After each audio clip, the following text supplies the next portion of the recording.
Beyond the gates, spoilers tease that Jacob finally understands something that had been hiding right in front of him the whole time. Grayson is not just some random contact moving through Garland Memorial. He is a servant of the Impaler, a quiet piece of the machine that keeps the illegal plasma network alive, and the moment Jacob realizes it, the ground almost shifts under him, because this is bigger than he first thought. But at the same time, things had been going well for him, strangely well. Wren had begun trusting him, not in a friendly way, but in that cautious criminal way where silence means approval, and that trust came with the first assignment. Deliver plasma, nothing fancy, no explanations, just move it from point A to point B and keep your mouth shut. Jacob did it. Simple on the surface, tense underneath, because every step felt like someone might pull the mask off his face and ask who he really worked for. But nothing happened. The drop was smooth, the bag exchanged hands. Wren nodded once like a man satisfied with a tool that works, and that nod meant promotion. Wren told him the job had been clean. Too clean almost. And that meant Jacob had potential. Potential inside the plasma ring. The word should have felt like poison, but Jacob forced himself to smile, to play the role. He was glad Wren trusted him. That was the whole point of infiltrating the network in the first place. Every layer of trust meant another door opening, another step closer to exposing the entire operation that had been bleeding Garland Memorial dry for months. Still, trust inside a criminal organization is a strange gift. It gives access, but it also tightens the rope around your neck. Wren handed him the next task quickly, almost casually, as if it was nothing important. But the details made Jacob's stomach drop. The next exchange would happen inside Garland Memorial Hospital itself. That detail alone hit Jacob like cold water. He kept his face still. He had practiced that neutral expression for weeks now, but inside everything twisted. Garland Memorial was familiar ground. Too familiar. Doctors knew him there. Nurses had spoken to him 100 times in hallways. Security might recognize him if they looked long enough. And if someone recognized him while he was holding stolen plasma, while he was working for Wren, the entire undercover operation would collapse in seconds. Wren did not seem worried, though. To him, it was just logistics. Meet a courier inside the hospital, take the plasma, move it out through the usual channels. Easy work if you belonged there. Dangerous work if you were pretending. Jacob left the meeting and immediately passed the information to Smitty. The message was quick but important. Garland Memorial was now confirmed as a transfer point. Plasma was not just stolen from there. It was exchanged there, packaged there, moved through hidden corners of the hospital itself. That meant someone inside was helping, someone with access, maybe more than one person. Smitty understood the weight of that information right away. A hospital turning into a black market pipeline for blood products. It was bigger than anyone guessed. Jacob kept thinking about it, though, the scale of it, the audacity. Garland Memorial was supposed to be a place where blood saved lives, not a warehouse feeding an underground market. The idea that stolen plasma could move through its halls quietly, carried by people who looked like regular staff, it made his chest tight. But he also knew the assignment gave him a chance. If he handled it right, he could gather names, faces, routines, evidence that could break the entire ring apart. Still, the deeper he stepped into the organization, the more dangerous the ground became. Wren later gave him one more detail before the exchange. A signal, recognition between members. It was simple but strange. A hat with a phoenix symbol on the front. Anyone wearing it was part of the network or trusted by the network. Wren handed the hat to Jacob and told him to wear it during the transfer so the courier would know who to approach. No conversation needed, just visual confirmation. The phoenix. Rise from ashes, rebirth, some poetic nonsense criminals like to attach to their symbols. Jacob took the hat and nodded. Inside, he was already mapping the plan in his head. The meeting place would be an elevator inside Garland Memorial. An elevator, tight space, no room to escape if things went wrong. Jacob arrived early. He stood near the elevator doors pretending to check his phone, the phoenix hat low on his head. Every person who walked past made him tense. What if someone from the hospital recognized him? What if a nurse said his name out loud? What if a security guard stopped to ask questions? The possibilities piled up in his mind one after another. Then the elevator doors opened. Grayson stepped out, carrying a black bag. Jacob felt the shock instantly. like a sudden jolt in his spine. He knew that face. Of course he knew it. Grayson worked at Garland Memorial, not just some outsider courier. He belonged there. And in that moment, the pieces came together in a messy rush.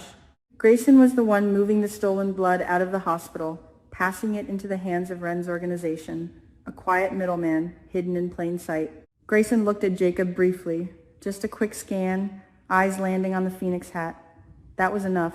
No words were exchanged. Grayson stepped forward, placed the black bag in Jacob's hands, and then turned away as if nothing unusual had happened. The entire exchange lasted seconds. Elevator doors closed again. People walked by without noticing anything strange. But Jacob stood there frozen for a moment because he had recognized Grayson. And the question that immediately followed terrified him. Had Grayson recognized him too? Jacob forced himself to move. Standing still was suspicious. He left the elevator area carrying the bag like it meant nothing, finishing the delivery exactly the way Wren expected. The mission technically succeeded, but Jacob's thoughts were racing now, jumping between possibilities. If Grayson remembered him from earlier interactions at the hospital, then the situation was already unstable. Maybe Grayson had not noticed. Maybe the hat and the quick exchange kept things anonymous. Maybe. When the delivery was complete, Jacob did not wait. He made an urgent call to Naomi. The tone in his voice was tight, fast, almost rushed. He needed confirmation about Grayson. Was Grayson officially linked to the plasma investigations? Had Naomi seen any evidence pointing toward him before? Because Jacob had just seen him delivering stolen blood directly into the hands of the plasma ring. Naomi listened carefully. The information was alarming, but not entirely shocking. They had suspected someone inside the hospital was coordinating the thefts. Now Jacob had a face connected to the operation. Grayson, but that discovery also complicated everything. Jacob admitted something else during the call. He was not sure whether Grayson recognized him during the elevator exchange. That uncertainty hung in the air like a ticking clock. If Grayson did recognize him, then it would only take one conversation with the wrong person to expose Jacob's undercover role. And the hospital environment made it worse. Garland Memorial was full of people who knew Jacob, doctors, technicians, staff members who had seen him walking through the corridors. If he continued performing plasma transfers, there was a real chance someone would greet him by name while a member of the organization watched. That kind of mistake would destroy months of undercover work in seconds. Jacob also knew another dangerous factor, Ashley. Ashley was Grayson's girlfriend. She also happened to know that Jacob had been working on something secret recently. Not the full truth, but enough pieces that could become dangerous if they slipped out in casual conversation. If Ashley mentioned Jacob's investigation to Grayson by accident, then the entire operation could unravel before it reached the people running the network. So Jacob warned Naomi carefully.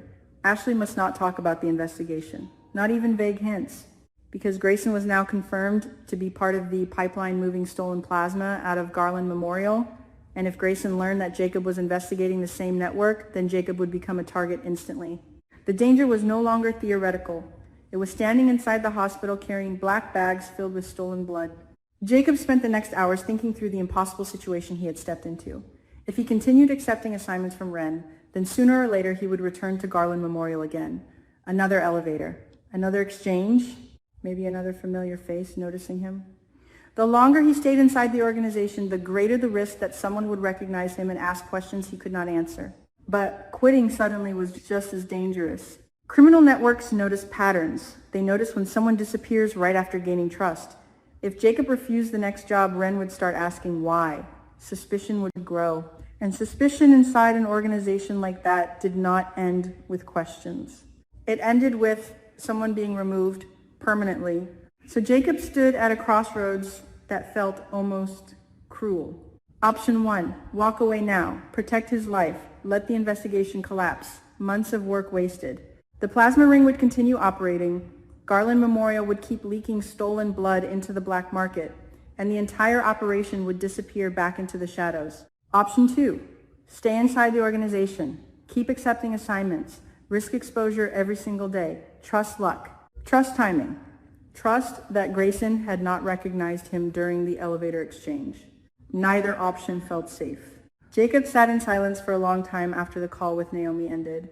The Phoenix hat was still sitting beside him on the table, that stupid symbol of belonging. A badge for criminals? Pretending they were part of some secret brotherhood? He stared at it, like it might give him an answer. If he walked away now, the investigation restarted from zero. New undercover agents, new attempts to reach Ren, months of waiting while the plasma network continued growing stronger. But if he stayed, the next meeting with Grayson might not be as quick as the elevator exchange. Maybe Grayson would look closer next time. Maybe someone else in the hospital would call Jacob by name at the wrong moment. Jacob understood something very clearly then. The deeper he went into the organization, the closer he moved to the truth, but also the closer he moved to the moment when someone would realize he did not belong there. And when that moment arrived, there would be no second chances. For now, though, the mission was still alive. The plasma ring believed Jacob was loyal. Ren believed Jacob was useful. And somewhere inside Garland Memorial, the pipeline of stolen blood kept moving quietly through elevators and hallways while most people had no idea what was happening around them. Jacob had to decide soon, stay in the fire or step away before it burned everything down. The problem was that every instinct inside him said the same thing. If he stopped now, the people behind the plasma network would vanish forever, and the truth about Garland Memorial would sink back into silence. So the question stayed hanging in his mind, messy, unfinished, impossible to answer. How far was he willing to go before the mask finally slipped? And who would be the first person to see the real face underneath?